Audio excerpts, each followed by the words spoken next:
Mieux vivre son expatriation, se faire accompagner. Alors, nous voilà donc arrivés à la fin de cette série de vidéos dans laquelle je vous présente les problématiques générales de l'expatriation et surtout dans laquelle je vous présente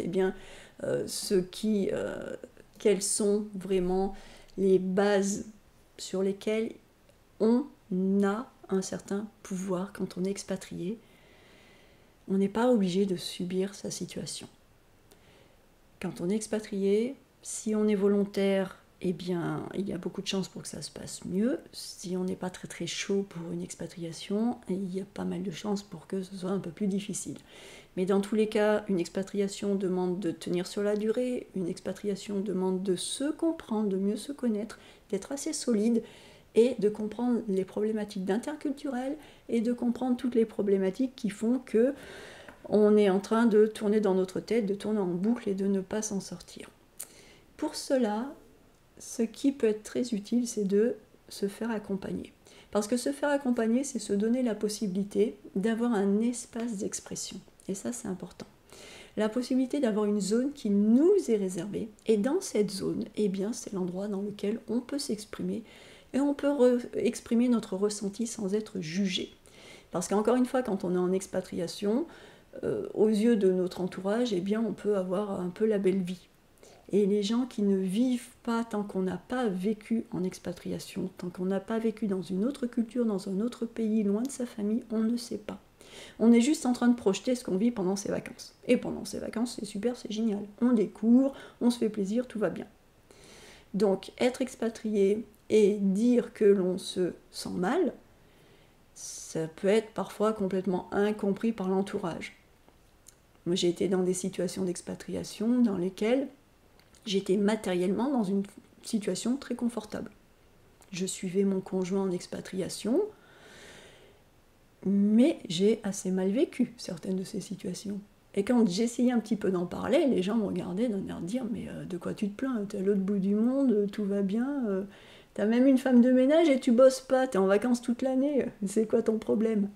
Eh bien mon problème, c'est que j'étais au bout du monde et que j'étais dans une culture que je ne comprenais pas et que je n'arrivais pas à en parler et que je ne savais pas comment en parler et que je manquais d'outils et je manquais d'accompagnement. Et que quand j'essayais d'en parler un petit peu, eh bien on me disait « Mais c'est quoi le problème là? T'es sous les cocotiers, de quoi tu te plains ?» Eh bien, oui, mais non, ce n'est pas si facile que cela. Et donc, se faire accompagner, avoir un espace dans lequel, d'une part, ça ne devient pas, parce qu'on peut aussi avoir des espaces dans lesquels on peut s'exprimer, mais on s'exprime et on est avec d'autres personnes et on est dans la même situation et on se met à tourner en boucle de façon collective sur ce que l'on ressent, ce qui ne va pas, comment on n'y arrive pas. Et là, c'est vrai qu'on arrive à s'exprimer, mais on n'est pas du tout dans un endroit dans lequel on peut avoir de l'espace pour prendre du recul. On n'est pas face à une personne neutre qui n'est pas dans notre situation et qui est formée aux problématiques de l'interculturel et qui peut vraiment nous aider à comprendre ce qui se joue quand on est dans l'interculturel. Donc, on peut avoir l'impression parfois quand on a un espace pour s'exprimer que c'est bien. Alors effectivement, c'est bien à court terme, c'est très très bien. Mais ce n'est pas ce qui va nous aider sur du long terme à trouver des solutions.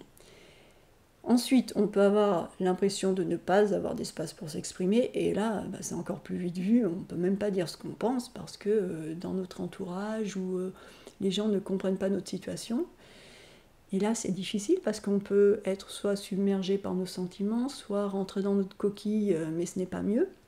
Donc se faire accompagner, c'est vraiment quelque chose qui permet c'est se donner la possibilité de mieux se comprendre, de mieux comprendre ce que l'on ressent, de pouvoir l'exprimer, de comprendre nos pensées, de les identifier, de façon à pouvoir les canaliser, de façon à pouvoir arrêter le petit truc qui tourne dans notre tête, qui tourne en boucle et qui nous rend à moitié dingue et qui nous sert à rien, à part à nous faire nous sentir pire.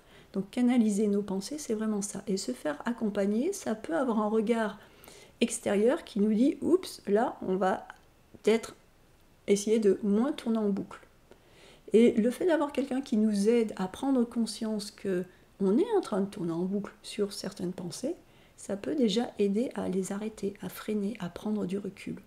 Se faire accompagner, ça peut être se faire accompagner sur les mécanismes de l'interculturel, les problématiques de l'interculturel. parce qu'il y a des choses qui se mettent en place quand on est en situation d'expatriation.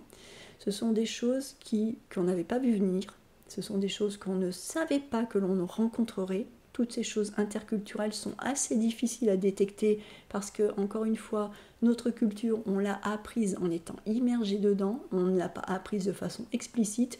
Donc très souvent dans l'interculturel, on ne comprend pas ce qui nous arrive, on n'a pas les outils. Donc se faire aider, c'est pouvoir mettre en place des choses qui vont nous aider à prendre du recul, à relativiser. Ça va nous aider également à mettre des mots sur ce que l'on ressent. Pourquoi on le ressent.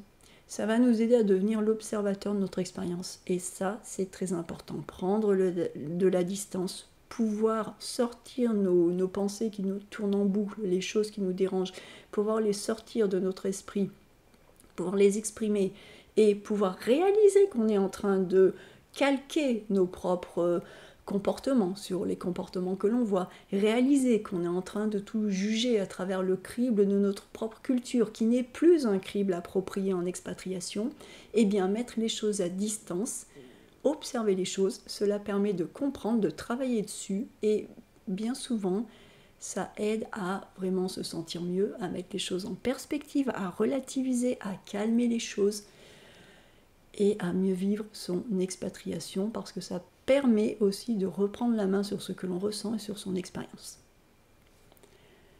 Donc voilà, il est important, il y a beaucoup de choses qui se jouent quand on est en expatriation. Très souvent l'expatriation c'est juste vu comme quelque chose qui va s'apprendre sur le tas.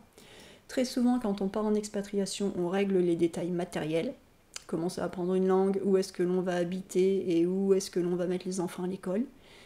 Mais il y a toute une autre dimension à l'expatriation, qui est cette dimension interculturelle et cette dimension psychologique au niveau de nous, de nos pensées, de notre ressenti, de notre vécu. Et se faire accompagner, c'est vraiment quelque chose qui peut nous aider à transformer notre expérience et à mieux vivre. C'est vraiment quelque chose qui peut nous aider à surpasser, à surmonter cet inconfort, l'inconfort de la découverte d'une nouvelle culture, l'inconfort de l'apprentissage d'une nouvelle langue. Dépasser cet inconfort, comprendre qu'on est dans une situation d'inconfort, la dépasser, la regarder, l'analyser et prendre du recul, ce sont des choses qui peuvent vraiment aider à mieux vivre son expatriation. Donc je vous laisse.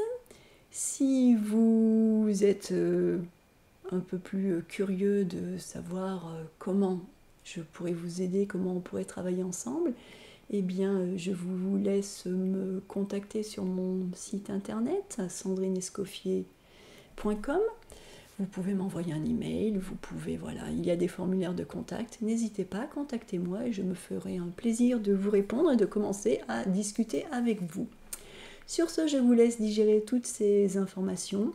Mais vraiment, n'hésitez pas, si vous sentez que votre expatriation est un peu lourde ou va être un peu lourde, faites-vous accompagner. Il existe des outils qui vous aideront à mieux vivre ce moment de votre vie qui peut être un très très joli moment de vie.